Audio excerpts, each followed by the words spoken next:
ಅದು ಎರಡನೇ ವರದಿ ಏನು ಕಸ್ತೂರಂಗ್ ಬಂದಿದೆಯಾ ಅದನ್ನು ಪರಿಸರದ ಜೊತೆ ಅಧಿಕಾರಿಗಳ ಜೊತೆ ಜನ ಕೂತ್ಕೊಂಡು ಚರ್ಚೆ ಮಾಡಿ ಸರ್ಕಾರ ಒಂದು ಜನರಿಗೆ ತೊಂದರೆ ಆಗದ ಸೂಕ್ತ ಒಂದು ಫಾರೆಸ್ಟ್ ಆಕ್ಟ್ ಗೊತ್ತಿದೆ. ಅಷ್ಟು ಸ್ಟ್ರಿಕ್ಟ್ ಇಲ್ಲ, ಅಷ್ಟು ಸುಲಭ ಬಹಳ ಸ್ಟ್ರಿಕ್ಟ್ ಇರುವಂತ ಕಾನೂನು ಇದೆ. ಯಾಕೆ ಅಷ್ಟು ಬೇಕು ಫಾರೆಸ್ಟ್, ಇಲ್ಲ ಫಾರೆಸ್ಟ್ ಖಾಲಿ ಆಗ್ತದೆ ಈ ಕಾಲದಲ್ಲಿ ಅಲ್ಲ. ಅದಕ್ಕಾಗಿ ಕಸ್ತೂರಂಗನ ವರದಿ ಕೂಡ ಇದೆ. ಮಲೆನಾಡು ಪಶ್ಚಿಮ ಘಟ್ಟ ಪ್ರದೇಶದಲ್ಲಿ ಅದನ್ನು ಹೇಗೆ ನಾವು ಉಳಿಸಿಕೊಂಡು ಬರ್ಬೇಕಂತ ಹೇಳಿಕೊಂಡಿರುವಂತ ಒಂದು ವಿಚಾರ ಇರುವಂತದ್ದು. ಏನಿದ್ರು ಕೂಡ ಇದು ನಾವು ಆ ವರದಿ ಮತ್ತು ಇದು ವಿಚಾರಗಳನ್ನು ಸಂಬಂಧದ ಅಧಿಕಾರಿಗಳು, ಪರಿಸರವಾದಿಗಳು ಮತ್ತು ನಮ್ಮ ಜನಪ್ರತಿನಿಧಿಗಳು ಕೂತ್ಕೊಂಡು ತೀರ್ಮಾನ ಸರ್ಕಾರ ತಗೊಳ್ತಾರೆ. ಸರ್, ಮೊನ್ನೆ ನಿಮ್ಮ ಅಭಿನಂದನಾ ಸಮಾರಂಭ ಆಯಿತು, ಅಲ್ಲಿ ಬೇಡಿಕೆಗಳನ್ನು ಪಟ್ಟಿ ಕೊಟ್ಟಿದ್ದಾರೆ. ಅದನ್ನ ನಾವು ನೋಡ್ತೇವೆ. ಯಾಕೆ ನಾವು ಕೂಡ ಬೇರೆ ಬೇರೆ ವಿಚಾರ ಆಗಿದೆ.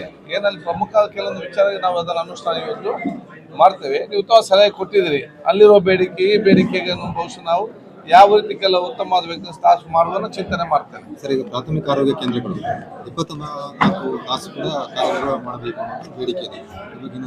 ಅಲ್ಲ, ಈಗ ಬೆಳಿಗ್ಗೆ ಸಂಜೆ ತನಕ ಮಾಡ್ಲಿಕ್ಕೆ ಡಾಕ್ಟರ್ ಇಲ್ಲ, ಇನ್ನು 24 ಜನ ಎಲ್ಲಿಂದ ಹುಡುಕುವುದು? ಇದೊಂದು ಕರೆಕ್ಟ್ ಆಗ್ಲಿ, ಮತ್ತೆ ನೋಡುವ. ನಮ್ಮ ತಾಲೂಕಲ್ಲಿ ಆಗಿದೆ. ನಮ್ಮ ತಾಲೂಕಲ್ಲಿ ಸುಬ್ರಹ್ಮಣ್ಯದ್ದು 24 ಗಂಟೆ ಬೇಕು, ಸಂಜೆದು ಬೇಕು, ಬೆಳ್ಳಾರದು ಬೇಕು, ಭಾರಿ ಬೇಡಿಕೆ ಇದೆ ಜನರು. ಸುಬ್ರಹ್ಮಣ್ಯ ಅಂತೂ ಕ್ಷೇತ್ರ, ಅಲ್ಲಿ ಬೇಕೇ ಬೇಕು. ಅದಕ್ಕೆ ನಾನು ಹೇಳುದು ನೋಡಿ, ಈಗ ಇದ್ದಂತ ಆಸ್ಪತ್ರೆಗೆ ವೈದ್ಯರ ಸಿಬ್ಬಂದಿಗಳಿಲ್ಲ, ಅದೆಲ್ಲ ಫುಲ್ ಆಗೋದು ಮಾಡುದು ನಮ್ಮ ಮೊದಲ ಆದ್ಯತೆ. ನೀವೆಲ್ಲ ನಿಮ್ಗೆ ಅರ್ಥ ಆಗ್ತದೆ. ಸುಬ್ರಹ್ಮಣ್ಯ ಈ ಕಡೆ, ಅದಕ್ಕಾಗಿ ನಾನು ಆಂಬ್ಯುಲೆನ್ಸ್ ಸಿಸ್ಟಮ್ ಅನ್ನು ಮಾಡ್ತಾ ಇದ್ದೇನೆ. ಸುಮಾರು 800 ಆಂಬ್ಯುಲೆನ್ಸ್ಗಳನ್ನು ಈ ರಾಜ್ಯ ಉದ್ದಕ್ಕೂ ಹಾಕಿ ಯಾವುದೇ ಒಂದು ಪ್ರದೇಶದಿಂದ ಗ್ರಾಮೀಣ ಮಟ್ಟದಲ್ಲಿ ತಾಲೂಕು ಆಸ್ಪತ್ರೆಗೆ 20 ನಿಮಿಷದಲ್ಲಿ ಬಂದು ಮುಟ್ಟಬೇಕು. ಆ ವ್ಯವಸ್ಥೆ ಮಾಡಿ ತಾಲೂಕು ಆಸ್ಪತ್ರೆಯನ್ನು ಇನ್ನಷ್ಟು ಚೆನ್ನಾಗಿ ಎಲ್ಲ ವೈದ್ಯರು ಸಿಸ್ಟಮ್ಯಾಟಿಕ್ ಮಾಡಿ ಬರ್ತೇವೆ. ಆವಾಗ ಏನಂತ ಹೇಳಿದ್ರೆ, ರಾತ್ರಿ ಹೊತ್ತಿರಲಿ ಬೆಳಿಗ್ಗೆ ದೊಡ್ಡ ಮಟ್ಟದ ಅಸೌಖ್ಯ ಸಂದರ್ಭದಲ್ಲಿ 20 ನಿಮಿಷದಲ್ಲಿ ನೇರವಾಗಿ ನಾವು ಅವರ ಮನೆಯಿಂದ ಅಥವಾ ಪ್ರದೇಶದಿಂದ ತಾಲೂಕು ಮುಟ್ಟುವ ವ್ಯವಸ್ಥೆ ಮಾಡಿದಾಗ ನಮಗೆ ಇಲ್ಲಿ ಚೆನ್ನಾಗಿ ಮಾಡಿದರೆ ಜನ ಇಲ್ಲಿಗೆ ಸಿಕ್ಕುವಂತ ಅವಕಾಶ ಆಗ್ತದೆ. ಆ ವ್ಯವಸ್ಥೆ ನಾನು ಮಾಡ್ತೇನೆ. ನಗರ ಮಟ್ಟದಲ್ಲಿ 15 ನಿಮಿಷ, ಗ್ರಾಮೀಣ ಮಟ್ಟದಲ್ಲಿ 20 ನಿಮಿಷ, ಇದು ನಾವು ಕಡ್ಡಾಯ ರೂಲ್ಸ್ ಮಾಡಿದ್ದೇವೆ. ಈ ಯಾರು ಜನ ವಹಿಸ್ಕೊಳ್ತಾರೆ ತಪ್ಪಿದ್ರೆ ಪ್ರತಿಯೊಂದು ಆಂಬ್ಯುಲೆನ್ಸ್ ಲೇಟ್ ಆಯಿತು ಅದ್ರ ಮೇಲೆ ಫೈನ್ ಹಾಕ್ತೇವೆ. ಸರಿ, 110 kV ಆಗ ನಿಮ್ಮ ಗಮನಕ್ಕೆ ಬಂದಾಗೆ ಹಲವು ವರ್ಷಗಳ ಸಮಸ್ಯೆ, ಸುಳ್ಳು ಕರೆಂಟ್ ಸಮಸ್ಯೆ ಯಾವಾಗಲೂ ಮುಗಿದಿಲ್ಲ. ಈ ಬಾರಿ ಅದು ಕಂಪ್ಲೇಂಟ್ ಮಾಡಲಿಕ್ಕೆ ನಮ್ಮ ಗಮನಕ್ಕೆ ಬರ್ತದೆ. ನಾನು ಮತ್ತು ಶಾಸಕರು ಯಾರೆಲ್ಲ ಈ ರೀತಿ ಕಂಪ್ಲೇಂಟ್ ಇದರಿಂದ ಎಲ್ಲ ಕೂಡ ಕರೆದು ನಾವಿಲ್ಲಿ ಮಾತಾಡ್ತೇವೆ. ಸುಳ್ಳು ಸಮಸ್ಯೆ ಅದು ಕೇಳುದಿಲ್ಲ ಯಾರು. ಈಗ ಎಲ್ಲ ನಮ್ಮ ಸರ್ಕಾರಿ ಕಚೇರಿಗಳಲ್ಲಾಗ್ಲಿ ಇದರ ಭ್ರಷ್ಟಾಚಾರ ಜಾಸ್ತಿ ಇದೆ ಅನ್ನೋ ಜನರು ನೇರ ಭಾರಿ ಒಂದು ಕಂಪ್ಲೇಂಟ್ ಲಿಖಿತವೇ ಕೊಡುದಿಲ್ಲ. ನೀವು ಈಗ ಜನಪ್ರತಿನಿಧಿಗಳೇ ಏನಾದರೂ ಇದಕ್ಕೊಂದು ಅಭಿಯಾನ ರೂಪ, ನಾವೀಗ ಸುದ್ದಿ ಪತ್ರಿಕೆಯಿಂದ ಕೂಡ ಜನಜಾಗೃತಿ ಕೆಲಸ ಮಾಡ್ತಿರ್ತೇವೆ.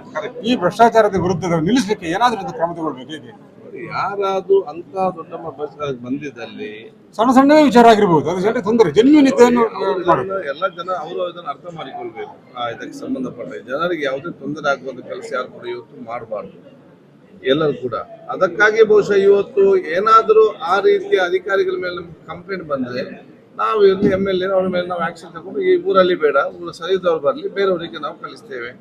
ಸಿಕ್ಕಿ ಬಿದ್ದರೆ ಅವ್ರ ಮೇಲೆ ಕ್ರಮ ತಗೊಳ್ತೇವೆ. ಸರ್, ಇನ್ನೊಂದು ಕಳೆದ 1 ತಿಂಗಳಿಂದ ಕಾವೇರಿ ವೆಬ್ಸೈಟ್ ಇದು ವರ್ಕ್ ಆಗ್ತಾ ಇಲ್ಲ. ಎಲ್ಲಿ?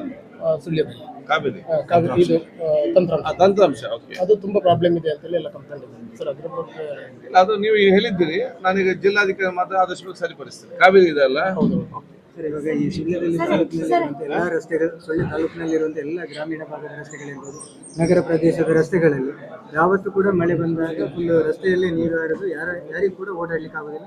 ಪ್ರತಿನಿತ್ಯ ವರದಿಗಳನ್ನು ಮಾಡ್ತಾರೆ. ನಿಮ್ಮ ಸಭೆಗಳಿಗೆ ಬಂದಾಗ ಅಧಿಕಾರಿಗಳು ಮಾಹಿತಿಯನ್ನು ಕೊಟ್ಟು ಕ್ಲೀನ್ ಆಗಿ ಮಾಡ್ತಾ ಇದ್ದಾರೆ. ಅಂದ್ರೆ ಒಂದು ಕೂಡ ಕ್ಲೀನ್ ಮಾಡಲಿಲ್ಲ, ಉಳಿಸುವಂತ ಕೆಲಸಗಳನ್ನು ಮಾಡಲಿಲ್ಲ. ಏನ್ ಹೇಳ್ತೀರಿ ಸರ್? ಈಗ ನಾವು ಹೇಳಿದ್ದೇವೆ, ಈ ಸಲ ಸಮಸ್ಯೆ ನೋಡಿ ಅದು ಶಾಶ್ವತ ಪರಿಹಾರವನ್ನು ಕಾಣಬೇಕು, ಮತ್ತೆ ರಿಪೀಟ್ ಆಗಬಾರ್ದು.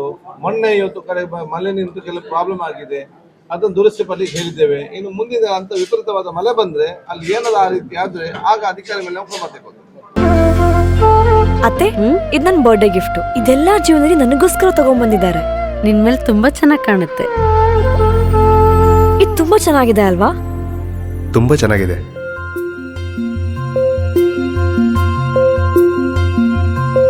It will look really good on you. Amma? Huh?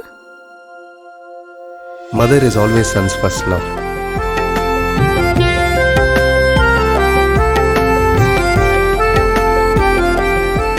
ಪ್ರತಿ ಪೀಳಿಗೆಯ ಪ್ರೀತಿಯ ಮಳಿಗೆ GL ಆಚಾರ್ಯ ಜ್ಯುವೆಲರ್ಸ್.